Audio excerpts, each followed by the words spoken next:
everybody. Dan Illman and Mike Beer taking a look at the DRF race of the day for Thursday, March the 28th. It's race number 9 at Oaklawn Park, and we're going to complete the card with 3-year-olds going a 2-turn mile. Let's take a look at this field. Remember, the 2-turn mile has a short stretch.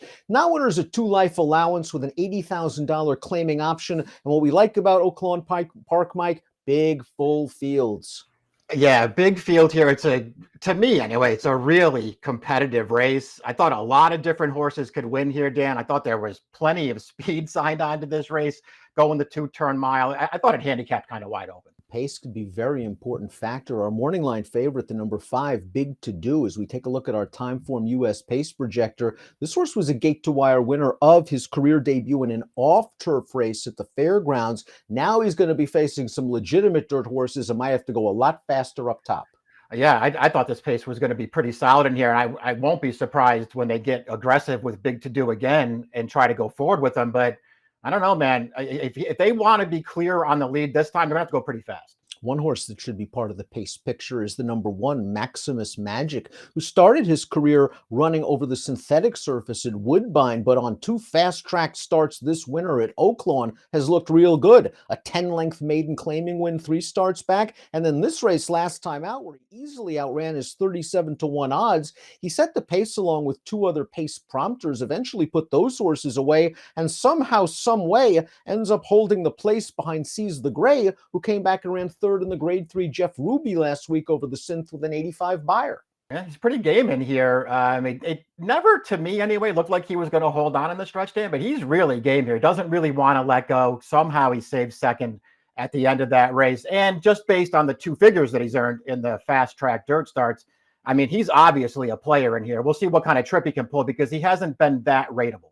Count Dracula last time sunk his teeth into the black gold field and he got beat a neck. That was an off-turf race at the fairgrounds over a muddy track, and he got right up close to a moderate pace, finished well to be second. He's run well on dirt. He's run well on turf. He's got respectable figures, upside potential, good tactical speed, good connections. Lots to like here. Yeah, I agree with all that. I mean, this is a horse whose most recent start is sort of similar to the one that we just saw Maximus Magic make, because this horse was dead game through the stretch when the winner came from split horses, came between, and this horse hooked up with him and did not really want to let him get away. I thought he was really, really game in that race. I liked his maiden win just fine, Dan. I thought he had an overall really good trip in that race, but I thought he ran pretty well. I've seen a lot worse 20-to-1 shots on the line than the number 3, Cash Only, a horse that graduated by open lengths in a $100,000 maiden claimer in his final start as a 2-year-old, and then just caught a tough allowance spot in his first race over the winter at Oaklawn Park. It was a race where he was wired by a horse that came back to run third in the Rebel with an 85 buyer speed figure. Maybe he can take a step forward second off the bench. I can definitely see, especially at some kind of big price, I can see giving him the benefit of the doubt for that first start as a 3-year-old last time. He didn't run well in there, but it was a pretty good field, and they were trying to go forward with him. The pace was pretty fast, and he got caught wide around the first turn. After that, he just got steadily more and more tired and backed up through the stretch. But it's not as bad a performance as it seems. Not sure what to do with the 4, Black, White, and Gold. The only lifetime victory came when he was placed first via disqualification at Indiana Grand. His most recent start was over the synthetic surface at Turfway. Take that race with several grains of salt. A, he was something like 100-to-1 in that race.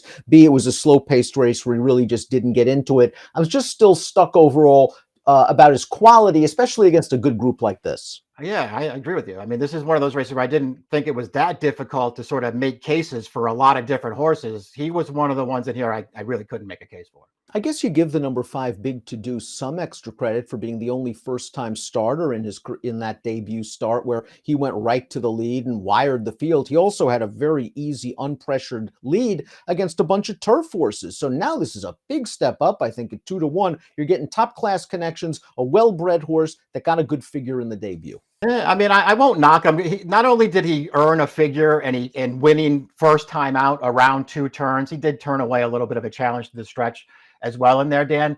This horse has a pretty big pedigree. I mean, there's a lot of quality on the dam side here. So listen, he's bred to be good. He looked good winning first time out, and they're going to stick with dirt for now. But this isn't the kind of race where I think you want to go too low on anybody. The 6 is Pappy's Revenge. His only lifetime win came when going to the front at Delaware Park during the fall and controlling a really moderate pace. He's not making the lead here. The good news is last time out at Oaklawn, in a fast-paced race, he ran on for third at a big price, and maybe he gets a similar setup and trip.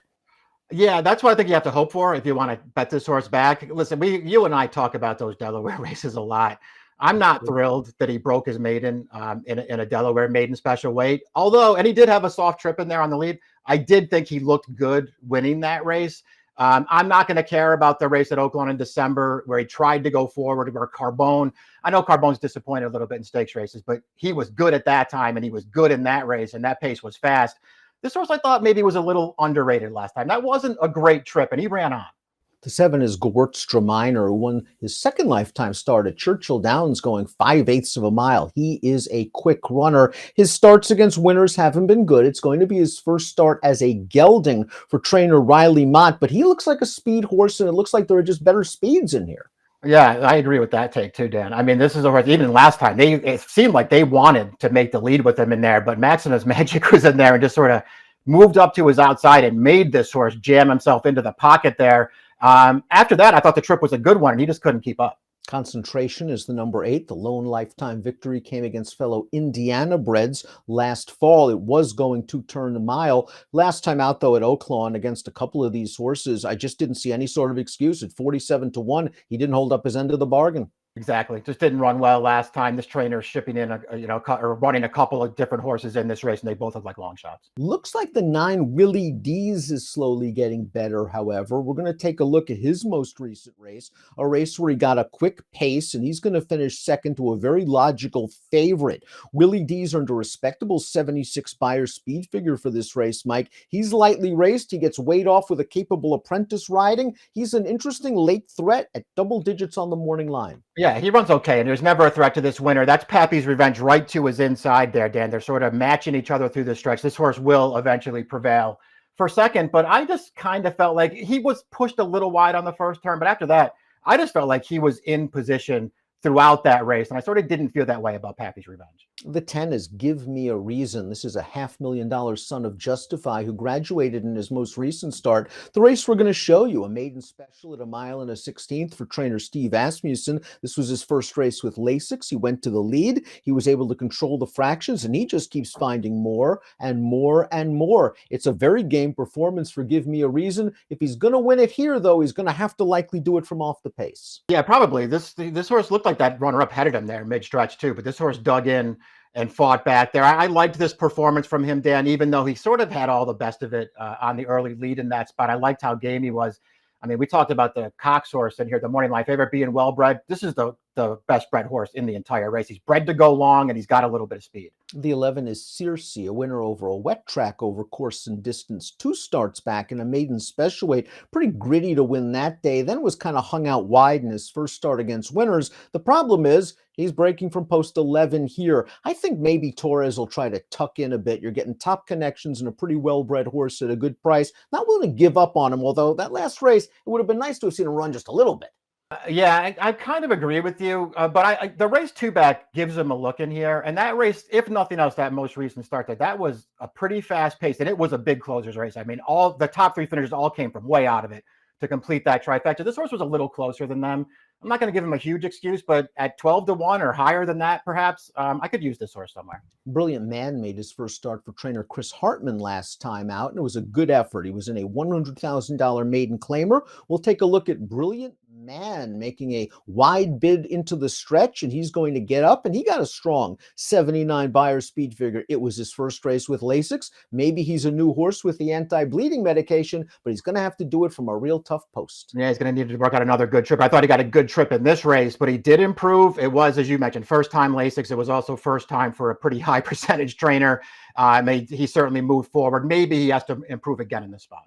Before we take a look at our top selections, please click the subscribe button on the Daily Racing Forum YouTube channel for the latest DRF videos. Top pick time for our Thursday race of the day, the finale at Oaklawn Park. You're going with Pappy's Revenge, the number 6. Improvement, first off of the layoff, Mike. I think he proved in that race that he can be as effective coming from off the pace as he was when winning his debut, but you're playing a Delaware horse. You usually don't do it. Yeah, I just feel like maybe he can get the right trip in here. Maybe the race really sets up for him in this race, Dan. More than anything else, though, I mean, it's one of those races. I just thought so many horses could win.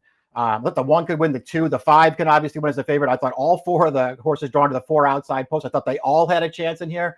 So I just don't want any short prices in here. Pappy's Revenge is going to be a price. Fair enough. And I think Maximus Magic, for me to bet him, has to be more than 9-2 on the morning line. He was a zillion to 1 last time out, and he outran those odds, but he still has to prove it, especially if he has to sit off of another horse. Personally, I would just try to send and put that Cox horse in his place going into the first turn. 1-5-12-10 for me, 6-5-2-11 for Mike, and the Thursday DRF race of the day. Best of luck.